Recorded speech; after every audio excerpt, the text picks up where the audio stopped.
అంత్యకాలం నందు నన్నే స్మరించు. అందుకోసమే మన అవసాన దశలో ఈ మూడు మనం ఇంతకుముందు చెప్పుకున్నాం. దైవీ హేష గుణమై మౌమాయ ప్రబద్యత, మామామేష వైవిధ్యే మాయా మేతాం తరంజిత అనే విషయం కూడా చెప్పుకున్నాం. ఎప్పుడు కూడా దేవుడు ఇక్కడ మొత్తము త్రిగుణాలకు అతీతుడు. త్రిగుణం అంటే తెలుసు కదా, మూడు: తమో గుణము, రజోగుణము, సాత్విక. ఈ మూడు గుణాల్లో సాత్విక గుణం అనేటువంటి చాలా చక్కనిది. అందుకోసమే మన చివరిలో అంటే కొంచెం మనకు ఈ ఏంటంటే వృద్ధాప్యం వచ్చినప్పుడు సాత్విక గుణాన్నే ఏర్పరచుకోవాలంటాడు. ఇప్పుడు ఈ మూడు గుణాలు ఎప్పటికప్పుడు భగవంతుడు మారుస్తూ ఉంటాడు. మనకు క్షణక్షణం మారుతూ ఉంటాయి మూడు గుణాలు. మనకు తప్పు చేసేది తనే, ఒప్పు చేసేది తనే.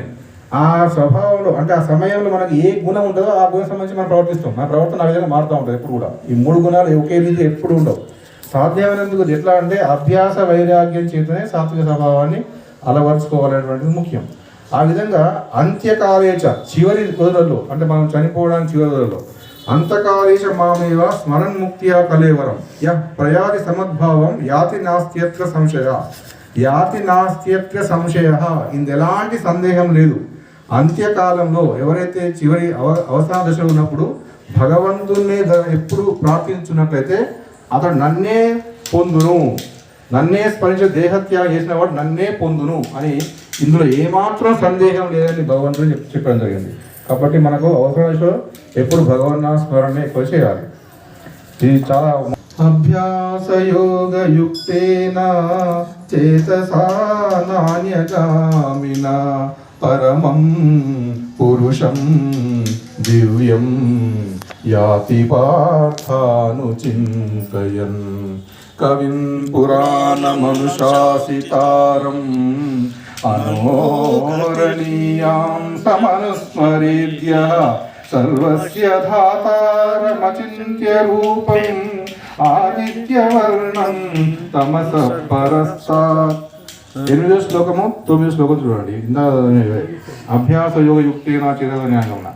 మనస్సును ఎటు పోనీయక వేరే ధ్యాస ఏమాత్రము లేకుండా నిరంతరం పరమేశ్వరుని ధ్యాన ఉపయోగం నుంచే సాధన చేయ మనుషుడు దివ్య పురుషుడైన పరమాత్మనే చేరును. నిరంతరము తన భజన చేయాలి, నిరంతరము దేవుని ప్రార్థన చేయాలి. అటువంటి వాడు ఆ పరమాత్మని చేరునటువంటిది భావం. 9వ శ్లోకం చూడండి.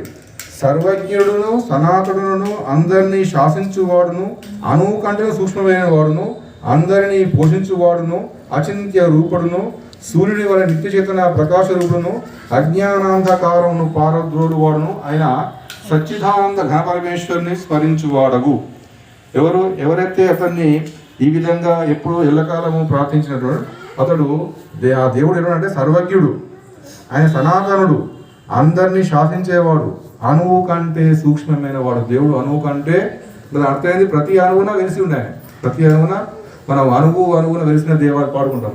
ప్రతి అణువున సూక్ష్మమైన వాడు, అందరినీ పోషించేవాడు, అచింత్య రూపుడు, అతనికి ఎలాంటి రూపం లేదు. సూర్యుని వల్ల నిత్య చేతన ప్రకాశ రూపుడు. సూర్యుడు ఏ విధంగా ప్రకాశిస్తాడో ఈయన కూడా ఎప్పుడు నిత్య చేతన ప్రకాశ రూపుడు. అజ్ఞానాంధకారాన్ని ప్రారంభమనేవాడు అయినటువంటి ఆ సచ్చిదానంద ఘన పరమేశ్వరుని మనము చేరుకుందాం అనేటువంటి ఈ 8వ 9వ శ్లోకాల యొక్క భావం.